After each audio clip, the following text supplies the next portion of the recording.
You can use demo trading on Bybit to trade in the exact same way as live markets, but with paper money. So you've got nothing at risk. If you go to tools and then go down to demo trading, if you don't have a Bybit account, you can just log in with an email address and a password. You can use demo trading for free. So you don't risk anything here, and you can use the rest of the Bybit platform without putting any money in as well. So just press demo trading here. If you don't have a Bybit account yet, I'll leave a link below. If you are a new user to Bybit, with that link, you can get a deposit and trading bonus as well if you do want to trade live. So here it is. You can trade both in the spot market and in the perps market as well. There are differences here, so I'll show you exactly how that works. Firstly, I'll show you trading in the spot market, which is where you buy and sell cryptocurrencies, and that's it. So you're swapping cash for crypto. Now, in crypto, we don't use cash. We mostly use US dollar stablecoins, which are a crypto version of the dollar. For the most part, USDT, which is Tether, the largest stablecoin provider. Now, what you can see on the right-hand side is that you get 100,000 USDT. This is paper money, right? It's not real, but you can trade with this as you want. So what we can do is go up to the corner and we choose the markets that we're going to trade in. So I'm going to trade in the spot market, and then let's trade BTC. And you can see the market changes here. So what we're looking at is buying and selling Bitcoin against USDT. The way it works is that you can choose whichever crypto asset that you want to trade. Now notice that up at the top, you can actually trade some different trading pairs as well. So this is Bitcoin against USDC, which is a different stablecoin provider. Now we actually get given US dollar Tether here, but that doesn't really matter. You can trade against USDC as well. So if I click this one, you can see that we just get an amount of USDC. So it doesn't really matter, right? You just get given obviously the paper money, but that is trading different currency pairs. So what we can do here is go ahead and buy and sell. This is the chart of the currency pair that you're looking at. This is the exchange rate between them over time, right? So as we can see, Bitcoin is trading at around 65,000 USDT. So that's 1 unit of Bitcoin, which is 1 coin. That's worth $65,000. Now you can trade any fraction of a Bitcoin, so you can trade $10 worth if you want, and the trading system here will work that out. What we have here is the order book, which is the most important thing. These green orders right here are literally people entering their orders into the system, and they're showing what they want to buy. So the price is on the left hand side. This is their bid, known as a bid. So if you buy something, you're bidding for it. So these are bidders here. This is the price they're willing to pay. This is the amount on that price. This may be one or multiple buyers, but they're showing their orders to the book, and we can join them as well via this screen right here. These are sellers showing their orders as well. And so what we have here is their prices that they're willing to take. So they're saying, I'm willing to sell Bitcoin at these prices. This is the amount on sale at each individual price. And of course, as trades actually occur, when buyer and seller meet, then the price changes. And that's that mid price right here. That's the last time Bitcoin actually traded hands. 65,500 is the actual trade. And that gives you the mid price. Now, what can we do here? Well, you can either trade a market order or a limit order, very simply. A market order is where you tell the system that you're willing to trade immediately, and you just tell them how much you're willing to trade. Notice that on the right hand side we have USDT, so that's the amount that we have. So what I can tell the system is, I want to buy $500 worth of Bitcoin. That's it. And what we're going to do, the system will go out here and it will find the cheapest seller, someone that's actually showing their order to everyone saying, I'm selling Bitcoin, and we'll get the cheapest seller, which is this one right here. That is the cheapest offer at the moment. That will change over time, but when we press the button, we will immediately go and buy whichever the lowest offer is, right? The cheapest seller, that's what we take. So we will just press buy here, confirm it, that's it. It's immediate because there's nothing else to do, right? So as we can see here, no open orders, but we should have an order history. And so you can see that was the order that took place. It was a market order. We took the cheapest seller at the current time, and we bought $500 worth. The way that you join the order book is by using a limit order. And in this case, you can see that we actually add the price as well. Now, this is an instruction to the trading system, and we put our order out there. So we choose the price that we're willing to trade at, and also the amount that we're willing to trade. With a limit order, your order here can be any price that you want. But if we think about this, let's say that I put an order in of 70,000.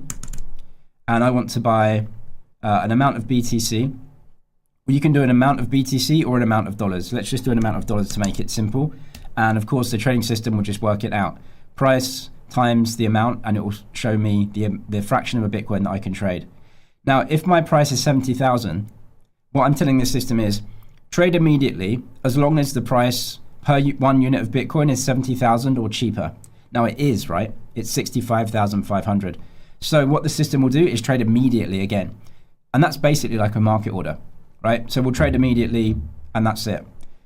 Now, the difference here, obviously, is that with a limit order, what we really want to be doing is showing our order to the book, right? And waiting for it to trade. So instead of 70,000, let's do 64,000. Now, what will happen with our order is that it will go into the system on the order book. So we're going to do that now. Press buy. Yep. And then come down here. Notice that I don't have an order history here. I now have an open order. The reason being is that my limit price now is too cheap for the rest of the market. My limit price, the maximum price I'm willing to trade at, is 64,000 as a buyer. You can see that the price that other buyers are willing to pay is 65,000 and more. I'm not going to trade straight away, but what will happen is that this order will remain in the order book here. And if the price falls, people are willing to trade with me, then I'll trade if there's a seller at 64,000 that will trade with me. If not, then my order will remain in the book. This will not trade unless the price actually moves for us. In this case, we can actually go to the right-hand side here. You can see this cancel icon, so you can just cancel that and then nothing happens. You never traded, you didn't pay any trading fees. If I come up here and say $70,500, press buy like this, it says the price right here cannot be higher than 65,000. That's like a safety feature, because essentially what I've done is made a bad entry, right? Why would anyone want the price to be 70,000, right? Why would you limit order that? The point of a limit order is really to put a limit order in below what the current price is trading at and wait for the market to jump around and hopefully meet with you. But no one would enter a limit order up here. That's ridiculous. Just use market order in that case, right? So it's like a safety feature. So really with limit orders, you're looking to trade around the current price or maybe a little bit below, or maybe really a lot below if you're looking for just to put limit orders in here. You think the price is going to come down over time, you can put that order in and then wait. You don't have to physically do it at the time and go to every price. So that's buying. Now we'll go to selling. Sell here, market order immediately. So if you have an amount of Bitcoin, you can just trade this. Whatever amount of Bitcoin that you have, you can sell immediately. So let's sell half of our order, something like that. Press sell, market order, it will sell immediately. You can see up here, it traded. So we have order history here. That should come in. You can see a sell order. Again, with a sell order, what we want to do, we don't want to trade below the price because we can just trade a market order. So let's go with a sell order. Now we're looking to put our our offer above the price here. So now we can do like 67,000. That's fine. We'll do the amount up here, press sell. Now we can't trade straight away, right? Because the price isn't there. People are only bidding 65,000. So we have an open order again above the current price. You can edit this. Now on this occasion, because this is a sell order, we can put this in anything we want. So 100,000 and that's edited. So our limit order is now 100,000. And then we can cancel this on the right-hand side again. Just press cancel, that cancels out the order, it doesn't trade. Bybit also lets you demo trade perps, which are one of the most popular products in crypto. So if you come to the top left and you choose perpetuals here, you can trade any of these assets. What are perpetual futures? They are a synthetic price feed that mimics underlying crypto spot pairs. So this is a synthetic paper market. And the price, as you can see, is very similar to the underlying spot pair that we were just trading. It's supposed to mimic the pair one for one, and it lets you trade in the paper market. And so you can actually trade in a different way. So instead of buying and selling, that's not what we're actually doing here, because we're not buying and selling crypto. What we're doing is taking positions on the price. So instead of buying, it's known as going long. This is where you take a position against another trader in basically you are buying, but you're going long the asset. So you're buying the contract here, and then you benefit when the price goes up because you sell the contract and you make money. Now, instead of selling, because we don't have the asset to sell at all, you can go short. And that is where you take a trade with the other side of the order book, where you basically sell, but you're not actually selling the asset because you don't have the asset, but you're taking a short trade, and then you buy back the contract lower, and that's how you make your money. So we're not buying and selling the assets. What we're doing is taking either a long or a short, and then at some point in the future, we're closing out the trade at a profit or a loss.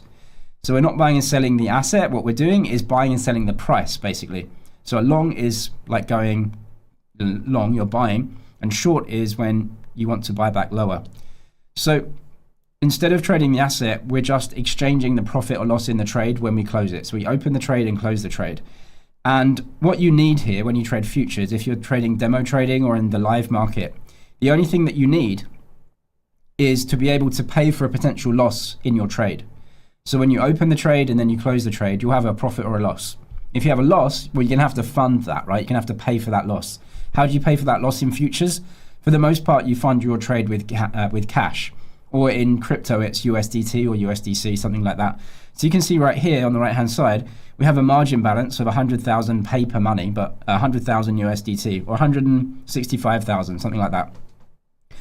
So if you're trading live or paper, that's the money that you have to fund your trades. And you need to be able to pay for any potential losses in your trades. You can take one or multiple trades. As long as you can pay for losses, your trades will remain open.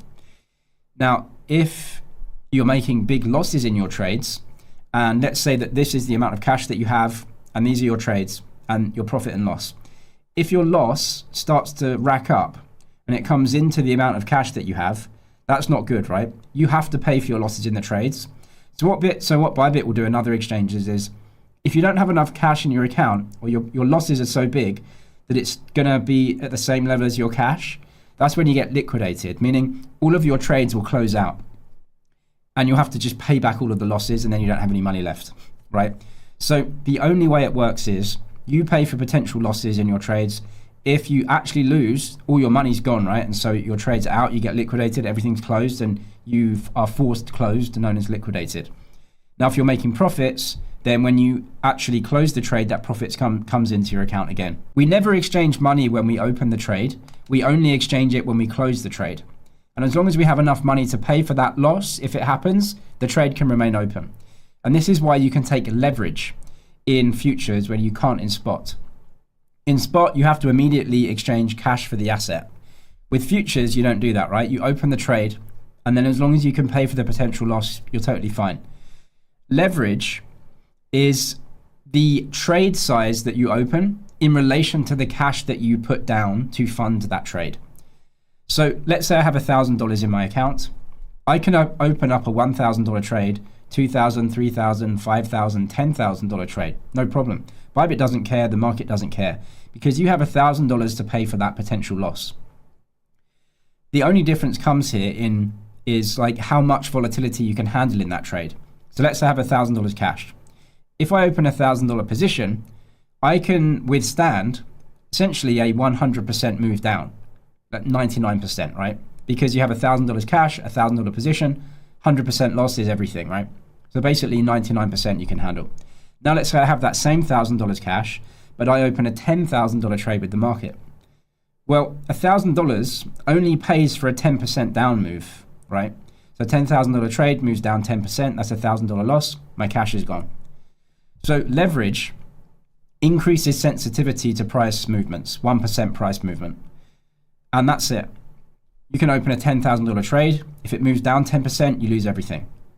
Of course, if it moves up 10%, you make $1,000, which is double your original. So it increases sensitivity, it increases volatility. And you just have to figure out, how much do you want to fund? How much of this trade do you want to fund? Do you think the volatility will be 50%? So you need to actually manage that. Do you think that you want to take a quick trade and you're looking for a few percent? And so you can use higher leverage because it doesn't matter. It's up to you, right? So let's go through using leverage. Isolated leverage is where each individual trading position that you have has cash in it to fund that separately. So let's say I have a Bitcoin and an ETH position. The cash in each of those positions is separate. Let's say Bitcoin goes down and I get liquidated. It doesn't contaminate my ETH trade at all. Cross margin is when the cash in your account is used to fund all of your trades simultaneously. This has benefits and drawbacks. The benefit is if one trade loses, the cash in your other trades may be able to pay for it so you don't get liquidated. Let's say your ETH trade is winning, well then you get equity in your account, because if the ETH trade is in profit, you can potentially liquidate that immediately. And so Bybit gives you equity in your account, which is, yeah, you got cash in there, but you've also got a potential profit in the ETH trade. If you sold out of that, you could lock that profit in now. So Bybit takes that equity and says, yeah, you've got this in your account. That's equity. You can trade it, no problem. So that equity can fund the loss in your Bitcoin if you're using cross leverage. The downside is, let's say you've got a Bitcoin trade and an ETH trade that's winning, but the Bitcoin trade is losing. If the Bitcoin trade loses enough, then it can wipe out all of your other trades as well, right? So you're not firewalling each of the trades. You can practice this and see which one that you prefer. Beginners usually go for isolated, just to isolate, but cross margin may be beneficial for you if you're looking to trade lots of different assets. Now I'll show you how to open a position with leverage, but it's also really important to know that what we're doing here is looking at the amount of leverage just to open the trade. That isn't your actual account leverage. So let's say I'm using cross margin. And what does this mean? This is the leverage that we're using. Leverage is position size in relation to cash. So if I use 1x leverage and I want a $1,000 trade, notice that the cost is $1,000. I'm not using any leverage, 1-to-1. Now, if I'm using 2x leverage, notice that my trade size remains the same because that's what I'm telling the system to trade. Notice, that's 3x leverage, sorry. So notice that my cost now is a third, $300. Notice that my trade size is the same. That's what I'm telling it to trade. The cost to me is 1/3 because I'm using 3x leverage. Leverage is trade size in relation to cash. Trade size doesn't change. The amount of cash that I put down to open the position does. 1x leverage, I have to fund the trade in its entirety. I put that cash into the trade. 3x, I just put less cash down. The outcome of this only is that I can withstand a smaller downside before getting liquidated. Let's go to 10x leverage. You'll notice that I only have to put around $100 in. So now I can only withstand a 10% down move, more or less, right? With costs and everything else. So the leverage is simply trade size in relation to cash you have down. This only relates to the amount of cash that we put down to open the position. This doesn't relate to account leverage. So your account leverage, especially with cross margin, is your actual trade size in relation to the actual total amount of cash and equity that you have. Notice that I've got $100,000 in my account. So even though I can use, let's say, 5x leverage in this trade, and I can open that, my actual account leverage is basically zero because the trade size is $1,000 and I actually have $165,000 in my account. So this is just the amount of cash that you tie up initially to get the trade open. When you're using cross margin, it's your entire account balance that works out your entire account leverage, which would basically, if I open this trade, is going to be nothing because I have so much cash, right? I can fund this trade 100 times over. So that's account leverage and margin. If I'm making profits in some trades, that also adds in to my equity in my account.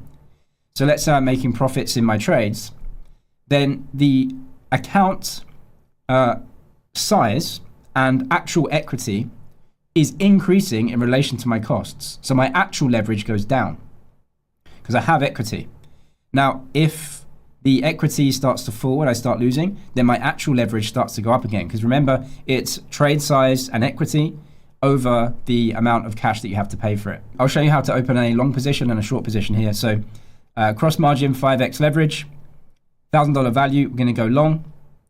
Press confirm, that opens it up. You can see it right here. So we have a position. This is an open position here. So we're long, and this is the value. It's our entry price. Liquidation price is irrelevant because we have $165,000 to fund this trade. So it can basically go 99.999%, right? It's not going to matter. We also have P&L here, stands for profit and loss. This is unrealized. This is what the trade is doing right now. The trade is open. We haven't realized anything. We haven't got out of the trade yet. So that's what we're actually at. If you realize parts of the trade, as in getting out of the trade, right? So I'm long now. So to get out of the trade, I have to start unwinding it and going short that exact same amount. That would realize some of the trade and you would lock in either a profit or loss there. So we can also add a TPSL, which is take profit stop loss. Take profit, because I'm long, I need to sell higher to make a profit. So like this. And a stop loss is where you actually get out of the trade at a loss to prevent further losses, because your trade will remain open unless you do something. And of course, you don't have the asset here. So the lower the price goes, you just make a bigger and bigger unrealized loss, right? So you can say to yourself, I want to get out at 60,000. That will be a minus 8.2 trade for me. And that's fine. So you will actually say at 60,000, I get out of the trade and I actually take the loss out, right? Now, if you didn't do that, the price can keep going lower and you just still make a bigger and bigger unrealized loss. You can put those in if you want or not. So I'm just going to press cancel here. Now, if you want to get out of the trade, what you can do is go to the right-hand side again, and you can see close by. Close by means close the trade. You can close by limit or market order. If you want a limit order, you can put that in here. You can choose how much you get out. So you can see the quantity of BTC that you might want to close out. You don't have to close 100% of the trade, right? And that's the price. Or I'm just going to press market order here. And you'll notice that the trade just goes out straight away. So confirm 100% of the order, confirm. That trades out of the long position. A short position is basically like selling, but obviously we don't have the asset, so that's why it's not called selling. But you're taking a short trade, meaning let's say you're selling here, and how you make a profit is you sell high and then buy back lower. That's what you're doing. So we're going to go short, the exact same amount here. Short, confirm. Now, the way we make a profit is by buying this back at a lower price. You can see our position here. This is everything. If you have a TPSL here, the take profit now has to be lower than our current price, because we essentially took a short position here. We need to buy, in order to close this out, we need to buy back the same amount. We need to go long the same amount. So what I can do with my take profit is actually be lower here, and the stop loss would be higher. So let's say 70,000. And we can put that in. You can press confirm there. We are short, so we have to buy back lower. So in order to close out this trade, if I press market order, what we're actually doing is having to go long the exact same amount, and that nets out the position at 0. So market order, confirm, and that just trades out. And then if you did make a profit or a loss, whatever that may be, will go into your cash balance right here. If you're a new user to Bybit, I'll leave the deposit and training bonus link down in the description below. I'm James, this is MoneyZG. Cheers for watching, and I'll see you in the next one.